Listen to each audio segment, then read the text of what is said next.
Hay trabajos que pocos se atreven a realizar, profesiones que no solo te enfrentan a la muerte, sino a lo inexplicable. En la morgue, las cosas extrañas no son raras, pero lo que viví esa noche me dejó marcada para siempre. No fue un ruido, ni una sombra en el pasillo.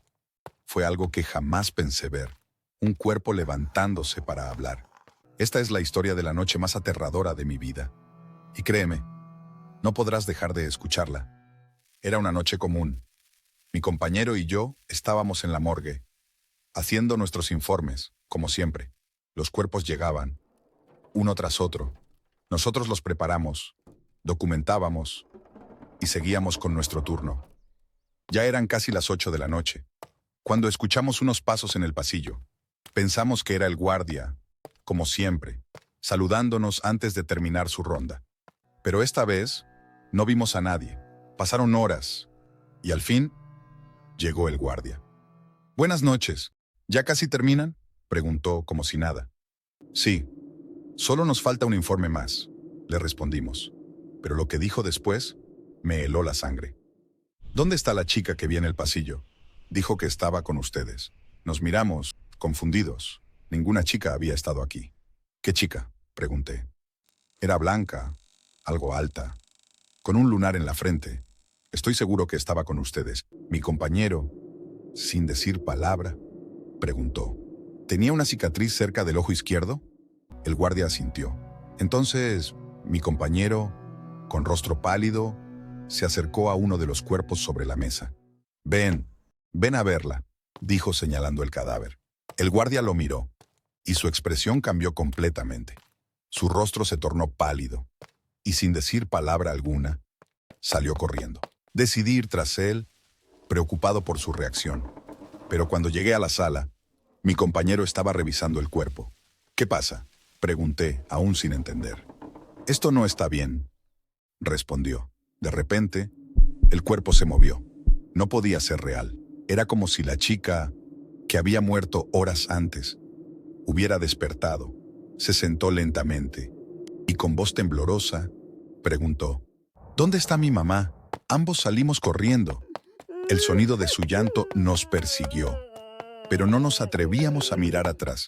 Nos dirigimos rápidamente a donde estaba el resto del personal, aterrados por lo que acabábamos de presenciar. Les contamos lo que ocurrió, pero uno de los forenses, un veterano en este tipo de situaciones, nos miró como si nada hubiera pasado. «No se asusten. Algunas almas no entienden que ya no pertenecen a este mundo. Algunos buscan reanimar sus cuerpos, preguntan por aquellos que amaban, intentando regresar, aunque sea por un instante». Lo dijo con una calma desconcertante. Para él, tal vez era normal, pero para mí, esa noche fue un punto de no retorno. Lo que había visto, jamás podría olvidarlo. Ser forense no solo te enfrenta a la muerte, sino a los horrores que ésta deja atrás. Nunca pensé que me encontraría en una situación como esa. Si me hubieras preguntado hace unos años, cuando comencé mis estudios de medicina forense, si creía en lo paranormal, habría respondido con una sonrisa burlona. «La muerte es lógica», habría dicho. «Todo tiene una explicación, pero lo que sucedió esa noche en la morgue no tiene explicación alguna». Mi primer trabajo como practicante me llevó a un pueblo apartado, uno de esos lugares que parecen haber quedado congelados en el tiempo. Las calles eran estrechas, las casas de madera crujían con el viento, y los rostros de las personas tenían algo que no podía definir, un aire de secretos no contados.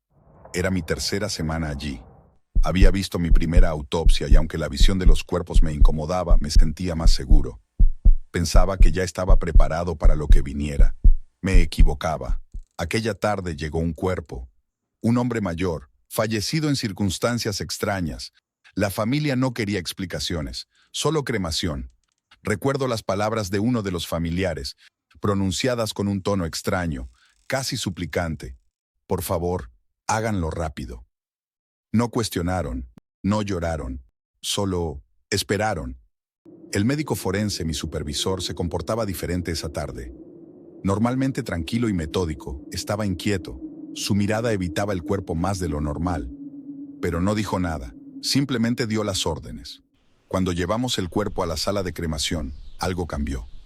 El ambiente, el aire estaba pesado, como si una fuerza invisible se hubiera instalado en la sala. El sonido de las máquinas, normalmente monótono, parecía distante. Miré al cadáver.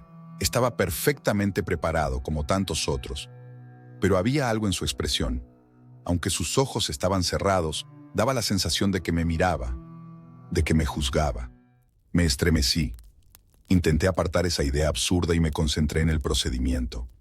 El médico se está acercando.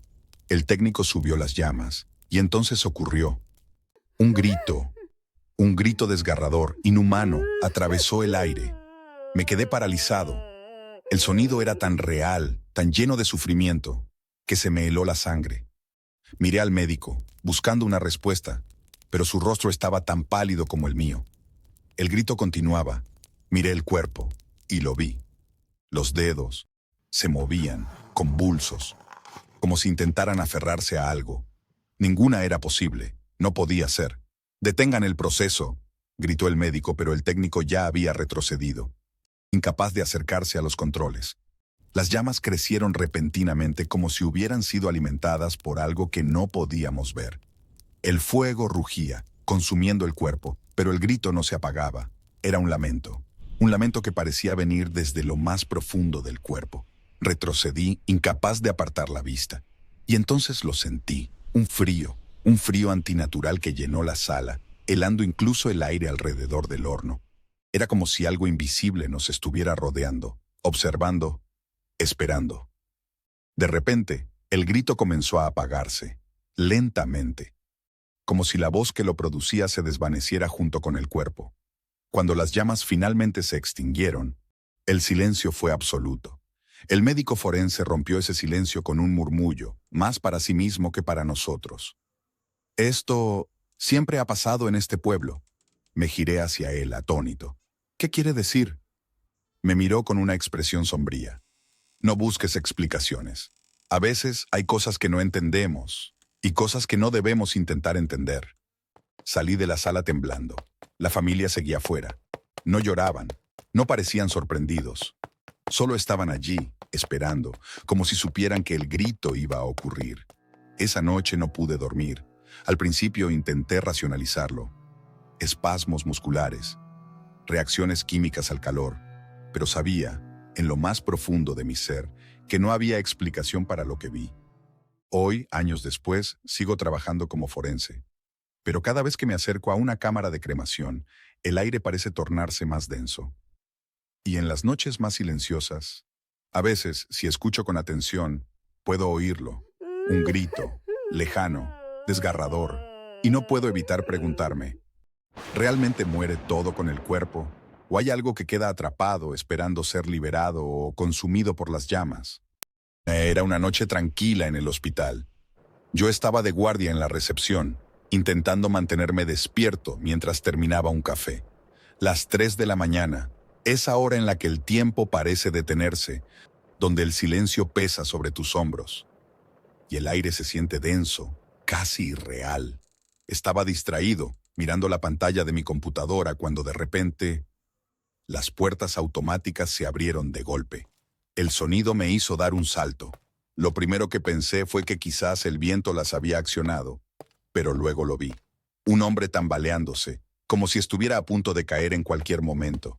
Su rostro estaba pálido, como si hubiera visto algo horrible, y sus ojos, Dios, sus ojos. No era solo miedo lo que veía en ellos, era algo más profundo, como si estuviera luchando por aferrarse a algo, a la vida. Su ropa estaba empapada, goteando en el suelo, formando pequeños charcos oscuros, como si hubiera salido de un río. Pero el hospital estaba a kilómetros del río más cercano. «¡Ayuda! ¡Por favor!», gritó, su voz entrecortada, llena de desesperación. Era el grito de alguien que sabía que estaba en sus últimos momentos. Y lo sabía bien. Me levanté de un salto. Corrí hacia él, mi corazón latiendo con fuerza. Le puse una mano en el hombro, intentando tranquilizarlo. Estaba helado. No frío como cuando alguien ha estado bajo la lluvia. Era un frío profundo, extraño. Un frío que calaba hasta los huesos, que no parecía natural. «Tranquilo», Tranquilo, le dije, mi voz temblando. Tuve un accidente. Jadeó. La ambulancia. No va a llegar. Por favor, ayúdenme. Le aseguré que iba a estar bien y llamé al equipo de emergencias. 2 enfermeros salieron corriendo con una camilla, pero cuando me giré para indicarle que se recostara, el hombre ya no estaba. Miré a mi alrededor, confundido. ¿Cómo pudo desaparecer tan rápido? Salí corriendo al estacionamiento, pero no había rastro de él. Era como si se hubiera desvanecido en el aire. Mis compañeros trataron de convencerme de que probablemente estaba desorientado. Y había salido corriendo sin darme cuenta. Pero algo no encajaba. Algo en su mirada, en su desesperación, me decía que no podía haber ido tan lejos. Pasaron unos 20 minutos. Yo seguía revisando las cámaras de seguridad, buscando alguna pista cuando el silencio del hospital fue roto por el sonido de sirenas. Una ambulancia llegó a toda velocidad. Corrí al área de emergencias esperando encontrar al paciente. Los paramédicos salieron rápidamente, sus rostros serios, en la camilla, el cuerpo de un hombre inmóvil, su ropa empapada. Reconocí el suéter azul oscuro y los jeans gastados. Era él. Mi corazón comenzó a latir con fuerza. No podía ser posible. Intenté convencerme de que estaba equivocado, de que mi mente me estaba jugando una mala pasada, pero cuando lo acercaron bajo la luz, no había duda. Era el hombre que había entrado pidiendo ayuda minutos antes. Su rostro seguía igual, los ojos abiertos con la misma expresión de terror, las manos rígidas, aún heladas. Intenté mantener la calma. Me acerqué a uno de los paramédicos, mi voz temblando. ¿Dónde lo encontraste? A un par de kilómetros de aquí, respondió. Estaba junto a la carretera. Parece que intentó caminar hacia el hospital, pero no lo logró. ¿Cuánto tiempo lleva muerto?, pregunté, aunque una parte de mí ya sabía lo que iba a escuchar. El paramédico dudó un segundo antes de responder. Unas 2 horas, al menos. Sentí un escalofrío recorrerme la espalda. Era imposible. Yo hablé con él hace 20 minutos. Lo vi, lo toqué. No podía estar muerto. Entonces uno de los enfermeros que revisaba el cuerpo soltó un jadeo. Todos nos giramos hacia él. El hombre tenía algo en la mano, apretado con fuerza. Con esfuerzo, lograron abrir su puño. En su interior había un pequeño papel arrugado, manchado de sangre y agua. Lo extendieron, y ahí, con una caligrafía temblorosa, estaba escrito: «Gracias por intentar ayudarme». Me quedé inmóvil, incapaz de procesar lo que estaba viendo. El hospital, normalmente lleno de ruido y actividad, quedó en completo silencio. Sentí como el aire a mi alrededor se hacía más denso, más pesado, como si el mismo espacio se hubiera vuelto opresivo. Desde esa noche, cada vez que estoy en el turno nocturno, miro constantemente hacia la puerta, esperando que alguien más entre. Pero lo peor no es eso. Lo peor es que en las noches más tranquilas, llego a escuchar pasos mojados en el pasillo. Pasos como si alguien estuviera pidiendo ayuda. Si te ha gustado esta historia y quieres escuchar la tuya en un futuro video, no dudes en enviarnos tu relato paranormal. Estaremos encantados de compartirlo con todos. Y si no quieres perderte más historias espeluznantes como esta, haz clic en el siguiente video. Te aseguro que lo que sigue te pondrá los pelos de punta.